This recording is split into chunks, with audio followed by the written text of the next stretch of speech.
Jaz bom predstavila organizacijsko-institucionalno-administrativni okvir delovanja razstavnega salona Rotovž. V prezentaciji pa boste, to je zdaj boljše? Prezentacije pa boste videli v bistvu fotografije različnih razstav, neke vrste prerez, ne bojo zdaj izpostavljene najbolj pomembne ali pa vplivne ali kakorkoli, tako da v bistvu že kar naprej povem, da ne boste videli razstave Mariborskega kroga iz leta 1971, ki se je zgodila v razstavnem salonu Rotovž. Torej, zdaj pa malo konteksta.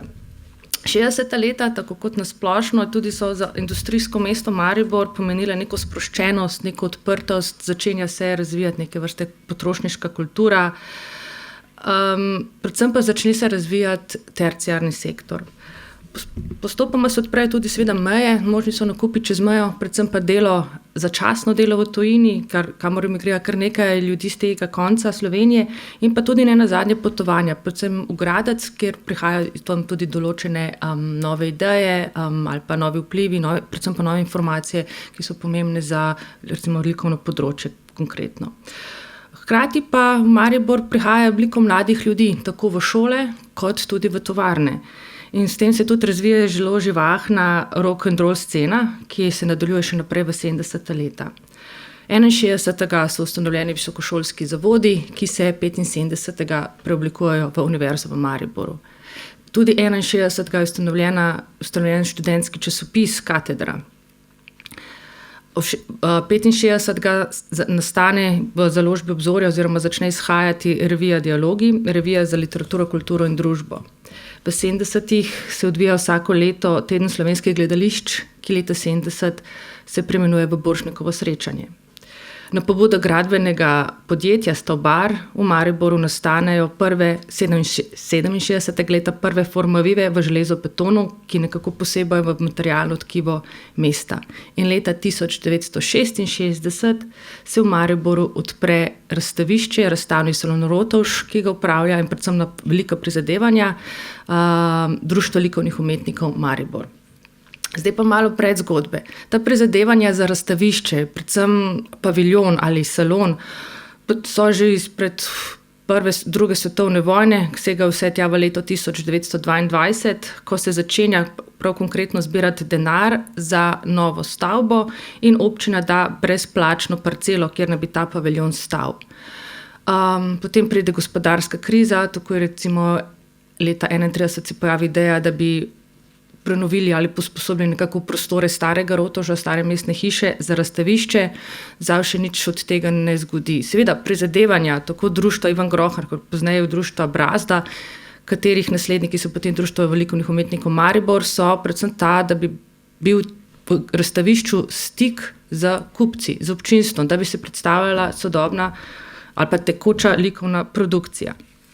Sicer se res da leta 1954, takoj ko se končno nekako vzpostavi zelo porušeno mesto Maribor in infrastruktura, se ustanovi umetnostna galerija Maribor.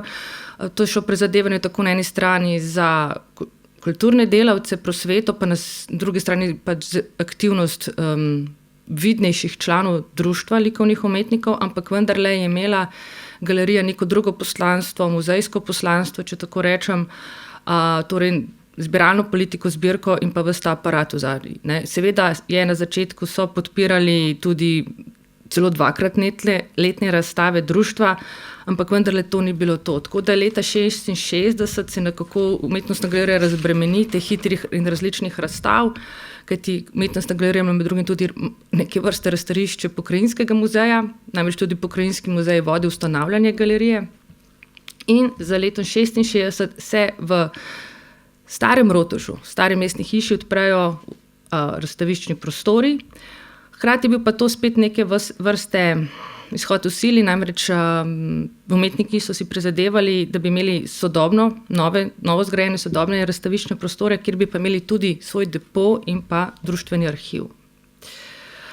Salon Rotovž je bil sestavljen, to gre pa hitro. Bom še enkrat zavrtela, tako da nič hudega. Torej, salon je bil sestavljen iz 2 delov. V zgornjem pritličju je bil veliki salon, kjer ste ga videli čisto na začetku, in spodaj v pritličju je bil mali salon, ki je bil pa res izključno namenjen prodaji. Ta salon je potem 1981 prevzela Mestna knjižnica Maribor v upravljanje in tam je do nedavnega imela tudi čitalnico. Zdaj, kako pa je sploh izgledalo delovanje tega razstavišča?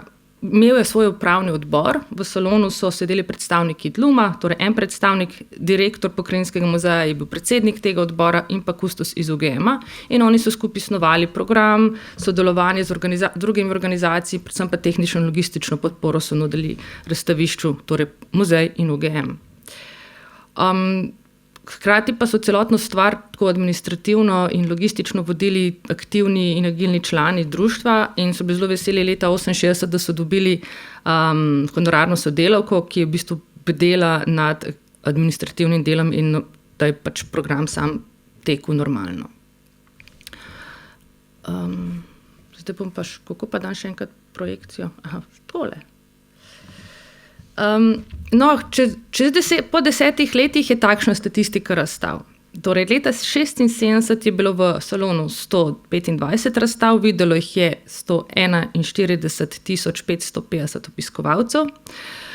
Predvsem so spodbujali, pač prednost so vsekakor imeli pač člani društva, skupinske samostojne razstave, hkrati so spodbujali mlade umetnike, da so razstavljali, imeli so seveda gostovanja iz širše domovine in tujine, pa tudi, kot sem že omenila, Mariborski krog, torej fotografske razstave, oblikovalske razstave, arhitekturne razstave, pa tudi samoukov se niso branili. Tega leta 1976 Zveza kulturnih organizacij za stalno zaposli strokovni kader, to je bila Meta Gaberšek Prosenc, ki je prišla iz UGM-a.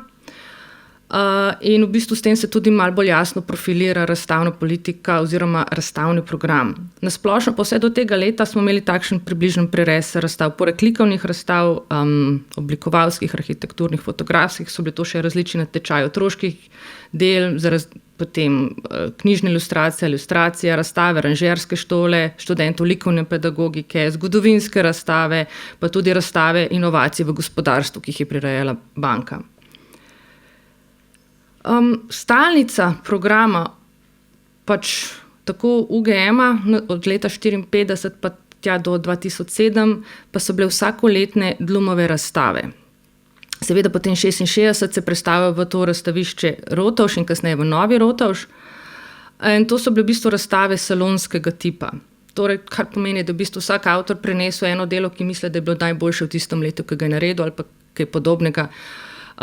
In že 1961 je Fran Šijanec zelo kritično napisal, da so takšne razstave popolnoma pase, tako za Ljubljano in v Maribor in v bistvu, ker nimajo nekega razstavnega koncepta, nimajo nobenega konkretnega pregleda nad likovno produkcijo, so hkrati v bistvu nekako na silo sestavljene in improvizirane. Tako da je pač prav konkretno napisal, citiram, predlaga prirejanje smiselno diferenciranih in vsebinsko določenih skupinskih nastopov. Žal je ta salonski tip društva vztrajal le do 2007, ko se je pač sodelovanje med UGM-om in društvom prekinilo. Že leta 1979 se pridruži Meti Gaberšek Prosenc Milojka Kline, nova zaposlitev, nove moči in v tem času nastajajo res novi prostori v večfunkcionalni hiši na današnjem trgu Leona Štuklja. In ti prostori so bili v bistvu namenjeni prav razstavljanju. Finančna sredstva so se zbirala že od 60-ih in prej dalje s tem, da so umetniki dajali svoje dela za prodajo, hkrati so pa tudi vse tovarne prispevale samo prispevke, denar za to, da se je gradila ta hiša, predvsem pa salon. In s tem je pač bil prav en poseben sklad ustanovljen in odbor za gradnjo te hiše, nad katero so bili tako politiki iz občine in pa še predstavniki iz DLUM-a. Zdaj s tem, ko so zgradili nov paviljon, so bile seveda na neki strani končno navdušeni, da imajo sodobno razstavišče, čeprav v bistvu v izjavi za medije je Slavko Tihec komentiral, da sicer super, da imajo novo razstavišče in je lokacija res fajn, ker je v središču mesta, središče pač med trgovinami lokali v samem mestnem vrvežu, a hkrati to ni to, saj na tisti lokaciji, ki je bila namenjena, na Tirševi bi imeli več prostora, torej tudi za depo in arhiv. Torej, prostor je bil sestavljen tako, da v kleti je bil velik 10x10 kvadrat, tam je bil tudi depo in manjši tehnični prostori, delavnica, v zgornjem pa nadstropju pritličje, pa v bistvu s konkavnimi stenami se je prostor nekako razbil. Potem so bili še pisarniški prostori v prvem nadstropju, kjer so delovali različni društva od arhitektov, oblikovalcev, fotokluba in pa Dluma. In tam so imeli tudi neke vrste v bistvu lahko arhiv. Hkrati pa se je oblikovala neka nova struktura upravljanja tega razstavišča in v bistvu so bile zaposlene 4 delavke, 2 kustosinji, en od njih vodja, tajnica in snežilka. V bistvu in hkrati pa so tudi povezovale že omenjene arhitekte društva, ki so bili v zvezi kulturnih organizacij in tako da v bistvu razstavni salon Rotovž je postal neke vrste temelj organizacije združenega dela. Hkrati pa je seveda tudi upravljal z razstaviščem v starem Rotovžu, s tem, da tisti je bil pa namenjen vsem ostalim organizacijam ali UGM-u ali še dodatno kakšnim drugim kulturnim društvom, obema muzejema pokrajinskemu in muzeju narodne osvoboditve. Slavnostna otvoritev razstavišča po zimi 1980 je bila tudi slavnostna otvoritev prvega trienala, to je Ekologija in umetnost ali Eko. S tem se pa v bistvu tudi postavi nek nov konceptualni in strokovni prelom v načinu razstavljanja, vsebine in pa v bistvu s tem je tudi v sam program zapihal, kakor so rekli nekje in tudi zapisali v časopisih, nov veter, odpirale so se nove možnosti, nove ideje, tudi neke vrste drugačno delovanje in seveda s tem tudi ta prihod različnih tematskih, konceptualnih in medijskih razstav. Kot zanimivo mi je pa tudi v intervjuju, kar mi je rekla Vlasta Zorko, kiparka, da v bistvu z odprtjem samega razstavišča in Eka pa je to bil hkrati labodji spev in začetek neke moderne pomladi v naši društveni galeriji, kar se mi zdi zelo pomenljivo. Ne smem pa tudi pozabiti pri tem poudariti, da je bila naloga samega razstavnega salona Rotovž to, da je seveda poleg razstav, ki jih je delal, je tudi spodbujal gostovanja razstav iz tujine, iz širše domovine in pa skrbel za komisijsko prodajo. Ne me vprašati, kako je to izgledalo, ker to je tako zavito v meglo. Ampak to je bil dejansko namen in zapisano v medijih. Drugače pa razstave prihajale tako iz Galerije grada Zagreb, iz Študentskega centra Zagreb, Beograd, pa Collegium Artisticum iz Sarajeva in drugi dogovori, in s čemer so se tudi sami znali pohvaliti v Rotovžu, da te razstave so šli potem iz Maribora v Ljubljano in ne obratno, ker prej pa dosti pogosto, da so razstave prihajale iz centra na periferijo. Seveda pa tudi ni šlo brez nekih željenega vpliva ali nadzora lokalnih političnih veljakov, predvsem tistih, ki so skrbeli za kulturno področje, tako da so se tudi malo mešavali v program, pa so recimo vztrajali na kakšnih razstavah naivcev ali pa zdomcev in podobno, kar strokovnemu kadru ni najbolj dišalo. Ampak to je bilo v bistvu še najmanj. Že na začetku se je zapletlo pri samem imenu tega novega razstavišča, ker je pač zmedeno, da imaš 2 imena, torej, in se je v bistvu dala predlog, da bi bila to v bistvu galerija Gama, torej galerija iz krajše galerije Maribor. Potem kar so bili marsikdo proti, ker če je galerija, to pomeni, da imaš lahko tudi zbirko, kar bi bilo lahko konkurenca v UGM-u. Tako da je vse do leta 2009 ostala neka zmeda v imenu in se pač tako poimenovala Stari Rotovž v Rotovški hiši, Novi Rotovž pač ti novi zgrajeni prostori. 2009 je Stari Rotovž prevzela občina v svoje upravljanje, 2014 pa je UGM preimenoval ta prostor v UGM Studio in v tem se pač tudi dejansko zbrisala neka sled v nekem razstavišču.